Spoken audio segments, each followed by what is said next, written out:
Nasa labas ako ng ATM nung madaling araw, nakasuot ng jacket na hindi talaga pang winter, tapos nanginginig ako kahit hindi ko na alam kung dahil sa lamig o dahil sa hiya. 3 beses kong tinry withdraw yung last na alam kong laman ng checking ko. 3 beses din lumabas yung parehong message, decline. Sa pangatlong beses, parang may kumurot sa dibdib ko. Kasi bigla akong naisip, paano ako uuwi kung wala akong pamasahe tapos bukas na agad yung rent? Hindi ko pa sinasagot yung tawag ni mama. Pangalawang ring na, pangatlong ring na. Alam ko na yung sasabihin niya kahit hindi ko pa naririnig. Yung boses na soft, pero may bigat. Yung tanong na parang simple lang pero may kasama palang expectation. Nakatingin ako sa screen ng phone ko, tapos narinig ko yung sarili ko sa utak ko, yung version ko na mas matapang nung nasa Pilipinas pa ako. Yung version ko na ang yabang magsabi na, pag nasa Canada na ako, aayos na lahat. Ito yung kwento kung paano ako napunta dito sa sidewalk sa Toronto, madaling araw. Hawak yung phone na ayokong sagutin at iniisip kung bakit parang mas mahirap huminga dito kaysa nung nasa Maynila ako. Hindi ito tungkol sa pagiging ungrateful. Hindi rin ito tungkol sa pag-bash ng Canada. Hindi ko rin sinasabi na walang magandang nangyari. Ang gusto ko lang ilabas ay yung bagay na hindi ko masabi sa pamilya ko at sa mga kaibigan ko sa church dito. Kasi kapag sinabi ko, baka masira yung image na pinipilit kong buuin. Yung image na okay ako, na nakaangat na, nasulit yung sakripisyo. Kasi kung totoo lang, may mga gabi na iniisip ko na parang niloko ko yung sarili ko. Hindi naman ako niloko ng tao, ako yung nagpaloko sa conversion rate. Nung nasa Pilipinas pa ako, lagi kong naririnig yung linyang iba ang pera sa Canada. Isang araw mo lang daw doon, isang buwan na dito. Pag nag-compute ka, parang totoo. Pag sinabi ng kamag-anak mo na 18 Canadian dollars per hour siya, tapos i-convert mo sa peso, parang jackpot. Nasa isip ko, okay, kahit mag-start ako sa maliit, mabilis akong makakabawi.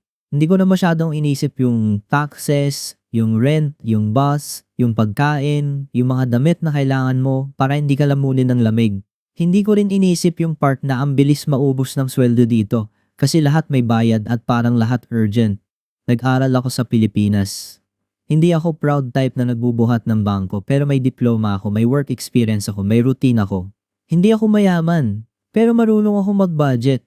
Alam ko yung pakiramdam ng sweldo na sakto lang pero kontrolado ko.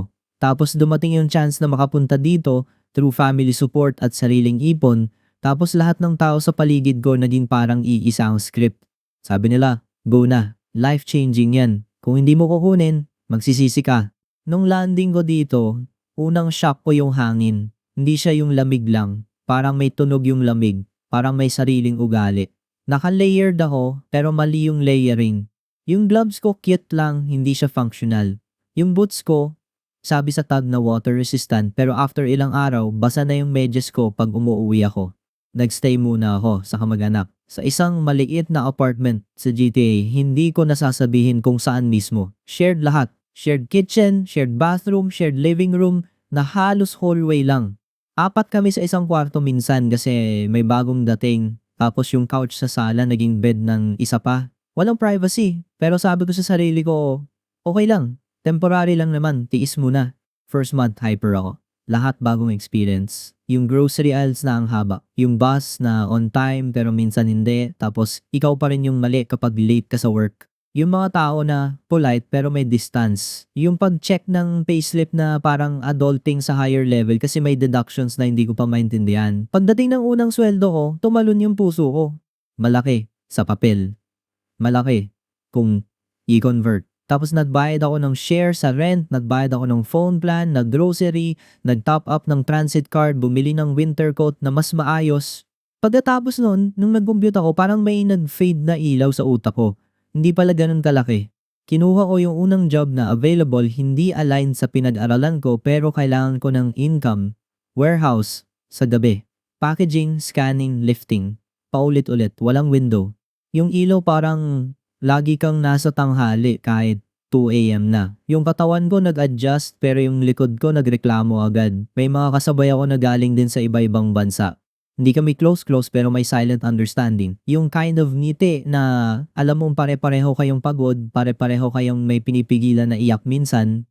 After a few months, nakakuha ako ng second job, part-time sa isang care setting, entry level. Mas malapit sa gusto ko, kahit hindi pa talaga yung profession ko. Natuwa ako kasi feeling ko umuusad ako. Pero ang kapalit, 2 schedule, minsan halos walang tulog. Pag day off ko, hindi siya day off kasi may laundry, may meal prep, may call sa Pilipinas, may church, may paperwork, may emails tungkol sa mga requirements na parang endless. Sa church ako humihinga. Every Sunday, kahit pagod, pupunta ako. Filipino mass minsan. Tapos after, may konting usap, may konting tawa, may pagkain na parang paalala ng bahay. May ate na laging may dalang puto o pansit. May kuya na laging may jokes na safe lang. Doon ko naramdaman na hindi ako invisible. Doon din ako natutong umiti kahit may hinahabol akong bills.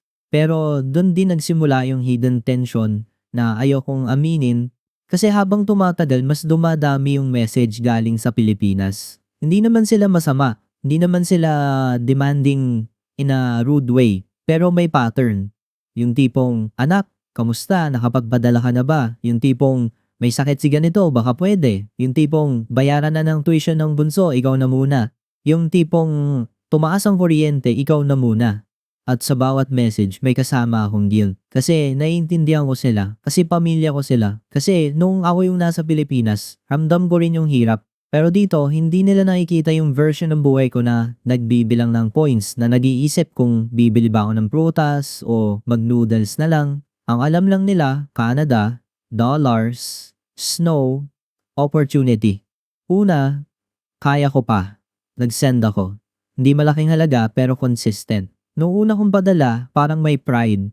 Parang proof na tama yung decision ko. Tapos, nagsimula yung expectation na parang weekly subscription. Hindi ko masisi sila. Ako rin kasi yung nag-set ng tone. Ako yung nagsabi ng okay lang, kaya ko.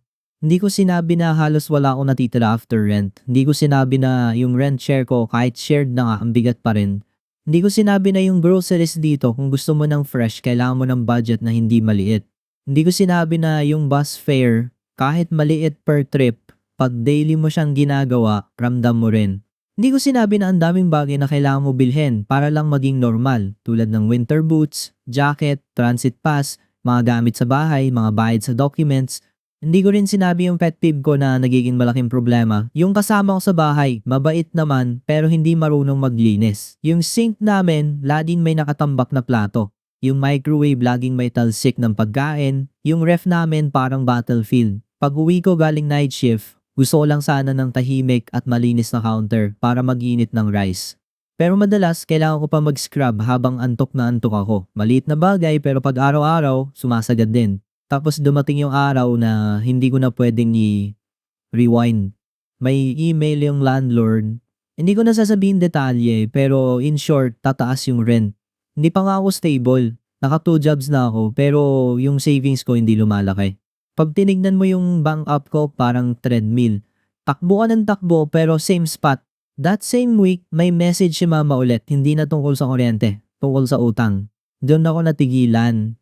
Kasi sa utak ko, akala ko, yung padala ko, pang tulong, pang dagdag, pang safety net. Hindi ko alam na may ginamit pala yung pangalan ko para makautang sa kamag-anak. Hindi ko alam na may biniling gamit na hindi naman kailangan tapos ang thinking, ikaw na lang nasa Canada, kaya mo yan.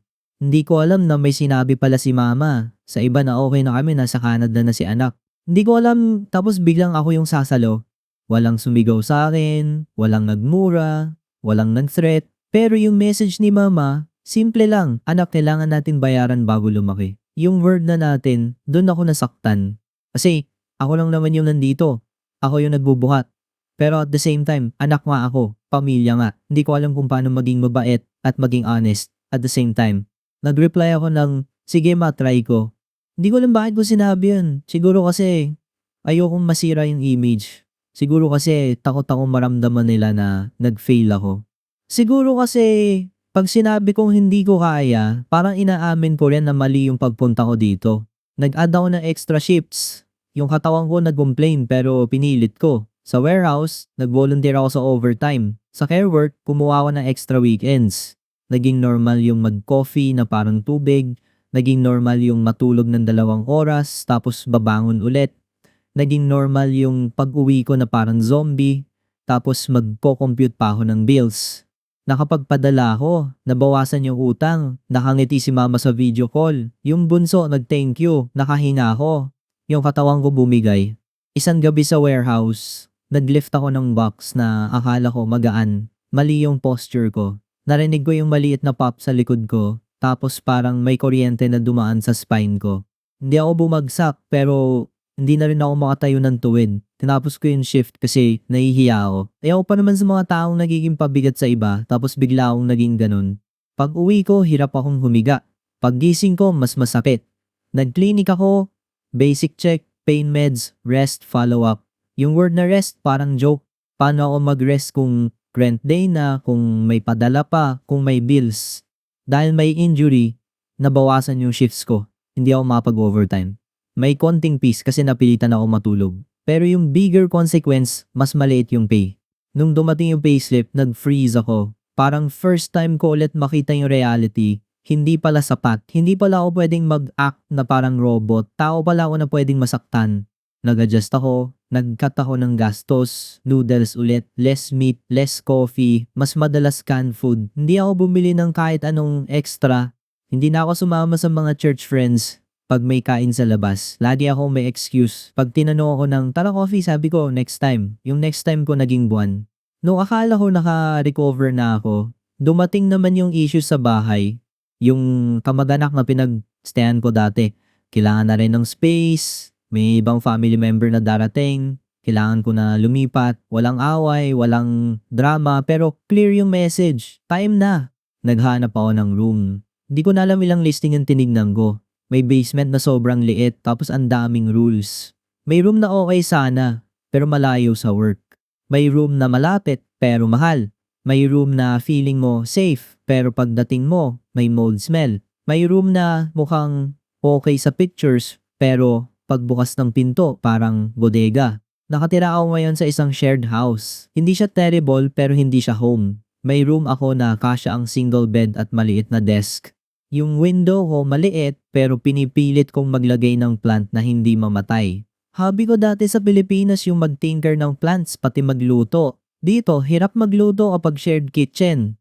Hirap mag-keep ng basil plant kapag kulang sa sunlight. Ang liit ng bagay pero nakakasad kasi dun ko nararamdaman na displaced talaga ako. Nakahanap ako ng place. Mas mataas rent. Nag-message ulit yung pamilya ko. This time, hindi utang. Hospital bill daw ng tita. Hindi ko siya close. Pero pamilya pa rin. Hindi ko alam paano tumanggi. Nag-send ulit ako pero yung account ko naging negative. Doon pumasok yung pinaka-unexpected part na hindi ko rin in-expect sa sarili ko. Nung isang gabi, pauwi ako galing shift. Late na, tahimik yung street tapos may nakita akong pusa na nanginginig sa gilid ng sidewalk. Hindi siya stray na aggressive. Payat siya tapos yung fur niya parang basa. Lumapit siya sa akin tapos umupo lang. Parang may hinihingi siyang help pero wala siyang lakas mag-ingay. Hindi ako cat person dati. Sa Pilipinas may aso kami. Yung pusa sa amin usually independent pero that night hindi ko siya kayang iwan. Kinuha ko siya, dinala ko sa room ko, binalot ko sa towel, binigyan ko ng konting food. Umiiyak ako habang ginagawa ko yun, hindi dahil sa pusa lang pero dahil sa thought na pareho kami. Pareho kami yung dinala ng hangin sa lugar na hindi namin kilala tapos kailangan naming mag-survive.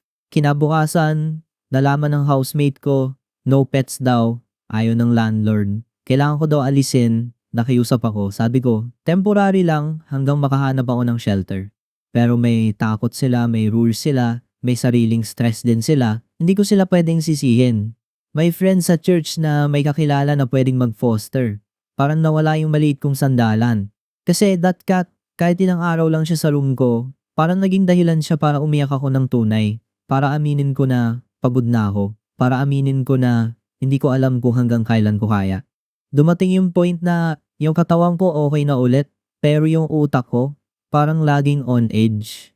Laging may alarm. Kahit day off, nagigising ako na kinakabahan.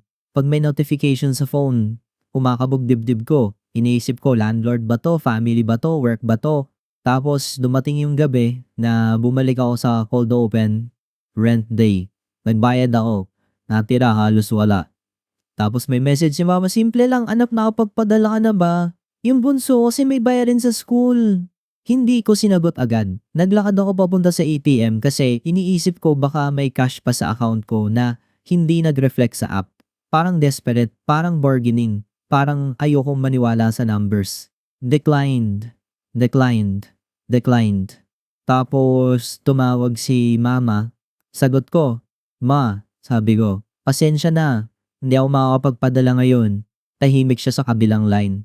Hindi siya sumigaw, hindi siya nagalit, pero yung tahimik niya mas masakit. Parang may hangin na dumaan sa dibdib ko. Narinig ko yung background sound sa kanila, yung electric fan, yung tahol ng aso, yung normal na buhay na malayo sa akin. "Anak," sabi niya, "okay lang." Pero yung boses niya, hindi okay. Parang pinipilit niya maging strong para sa akin tapos ako yung hindi strong. Naiiyak ako sa labas ng ATM, hindi ako sumisigaw, hindi rin ako nagdrama. Umiiyak lang ako na parang tubig na biglang lumabas, walang kontrol. Tumitingin ako sa paligid kung may nakatingin. May dumaan na tao, hindi niya ako pinansin. Normal lang dito, hindi ka papansinin. Privacy, independence, space. Pero minsan, ang lungkot din. Sabi ko, "Ma, hindi ko kaya lahat. Hindi ko kaya yung utang, yung bills, yung padala, yung rent, yung work. Hindi ko kaya maging sagot sa lahat." Tahimik ulit. Tapos, narinig ko yung pinaka hindi ko inexpect. "Anak," sabi niya, "akala ko kasi okay ka. Akala ko kasi pag Canada, madali na, pasensya na." Doon ako mas lalong naiyak. Kasi first time ko marinig sa kanya na nagsorry siya tungkol sa expectation. Hindi siya perfect, hindi rin ako perfect. Pareho lang pala kaming nalulunod sa idea ng better life. Umuwi ako sa bahay na parang walang laman yung katawan ko. Nag-shower ako kahit hindi ko ramdam yung tubig. Nagbihis ako ng pambahay, tapos umupo ako sa gilid ng bed. Yung room ko maliit pero that night parang mas maliit pa, parang pinipiga ako ng mga pader. Kinuha ko yung rosary na dala ko pa galing Pilipinas. Hindi ako super religious na araw-araw pero may habit ako na pag wala na akong masabi doon ako humahawak. Nagdasal ako hindi para humingi ng milagro. Nagdasal ako para humingi ng lakas na sabihin ng totoo, kahit pangit yung totoo. Kinabukasan, nag-message ako sa pamilya ko. Mahaba. Hindi perfect yung Tagalog ko kasi pag stressed ako halo-halo. Sinabi ko yung totoo. Sinabi ko na yung sweldo dito, malaki sa peso, pero dito ako gumagastos in dollars din. Sinabi ko na mahal ang rent. Sinabi ko na may injury ako dati. Sinabi ko na hindi ko sila iiwan pero hindi ko rin kaya na ako maging plan A, plan B, plan C. Sinabi ko na kailangan nating mag-adjust.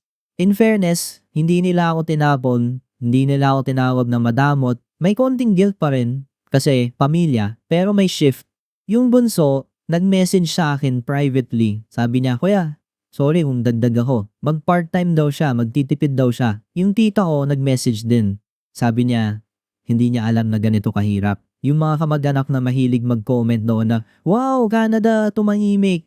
Sa church, may isang kuya na naka-notice na hindi na ako sumasama sa kainan. Tinabi niya ako after mass. Hindi siya nag-preach, hindi siya nag-lecture. Tinatanong lang niya kung okay ako. Hindi ko agad sinabi lahat, pero may lumabas. Yung pagod, yung takot, yung hiya.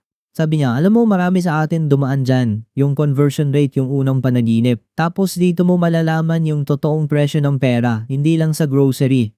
Pati sa katawan mo, pati sa oras mo, pati sa peace mo." Hindi siya magic solution. Hindi biglang naging okay ang bank account ko. Hindi rin biglang naging mura ang rent. Pero may nangyari. Nag-decide ako na gumawa ng isang move na dati kinakatakutan ko. Lumipat ako ng mas maliit na city sa Ontario, hindi sobrang layo pero enough para mas mababa ang rent at mas manageable ang buhay.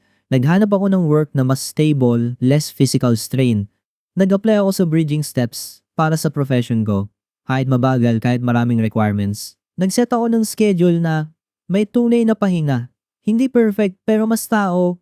May mga araw pa rin na nagkakapanig ako pag may bills. May mga araw na miss ko yung Pilipinas, hindi yung traffic pero yung feeling na may kapitbahay ka na alam ang pangalan mo.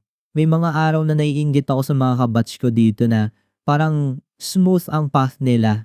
May mga araw na naiisip ko pa rin yung pusa, kung okay ba siya sa foster home at kung paano siya naging symbol ng pinaka low point ko. Pero ngayon, pag tumatawag si mama, hindi na ako natatakot sagutin. Kasi hindi na ako gumagawa ng character. Hindi na ako nagpe-perform ng success. Hindi na ako nag-iimbento ng kwento na okay lang ako. Sinasabi ko kung okay at kung hindi. Minsan pag Sunday, nagsisimba pa rin ako. Mas tahimik na church ngayon, di kasing dami ng Filipino community sa Toronto pero may peace. After mass, umuuwi ako. Nagluluto ako ng simpleng sinigang o adobo na konti lang. Tapos nag-update ako sa family group chat. Hindi na ako yung laging sender ng pera. Minsan, sender lang ng photo ng pagkain or photo ng sunset sa bus stop or photo ng snow na ngayon. Hindi na ako natatakot masyado. Kung may lesson man, hindi siya yung usual na follow your dreams, kaya mo yan. Ayoko ng ganun kasi parang sinasampan mo yung sarili mong pagod. Ang lesson ko, ang pera hindi lang tungkol sa conversion. Ang buhay dito, hindi mo pwedeng i-convert sa pesos para maging meaningful. Kailangan mo siyang sukatin sa totoong bagay. Kaya mo ba mabuhay ng may dignity? Kaya mo ba magpadala nang hindi mo inuubos sarili mo? Kaya mo ba sabihin sa pamilya mo na mahal mo sila pero hindi mo kayang akuin ang lahat? At kung nandito ka rin at pareho tayo ng iniisip, gusto ko lang sabihin na hindi ka nag-iisa. Hindi ka rin mahina kung napapagod ka. Hindi rin ibig sabihin na mali ka agad kung nahirapan ka. Minsan, ang pinakamabigat na parte ng pag-move ay hindi yung pag-alis. Yung pinakamabigat yung pag-amin na may presyo pala yung pangarap at hindi mo pwedeng bayaran yun gamit lang ang yabang at conversion rate. Edit 1. May nagtanong kung bakit hindi na lang umuwi. Naiisip ko rin yan minsan, lalo na pag sobrang pagod. Pero may mga bagay na gusto ko pang tapusin dito, hindi para patunayan sa iba, kundi para sa sarili ko. Kung darating yung araw na uuwi ako, gusto ko yung uuwi ako na buo pa rin, hindi yung uuwi ako na ubos at puno ng galit. Edit 2. Salamat sa mga nag-message na may tips tungkol sa budgeting at resources. Hindi ko masasagot lahat pero binabasa ko. Yung iba sa inyo parang kapatid ko na hindi ko pa na-meet. Ang weird pero nakakatulong. Edit 3. Kung may isa akong gustong sabihin sa mga nasa Pilipinas na may kamag-anak dito, please, wag ninyong gawing insurance yung tao. Wag ninyong gawing monthly plan yung anak ninyo. Hindi naman ibig sabihin na nasa Canada siya, may extra na siya. Nandito siya, pero tao pa rin siya. Pagod din siya, natatakot din siya. At minsan, umiiyak din siya sa labas ng ATM habang iniisip kung paano naging ganito yung pangarap na akala niya magiging sagot sa lahat. The end. Thank you for watching this video. Don't forget to come back tomorrow for more stories. Once again, I'm Lechon, and I'll see you next time.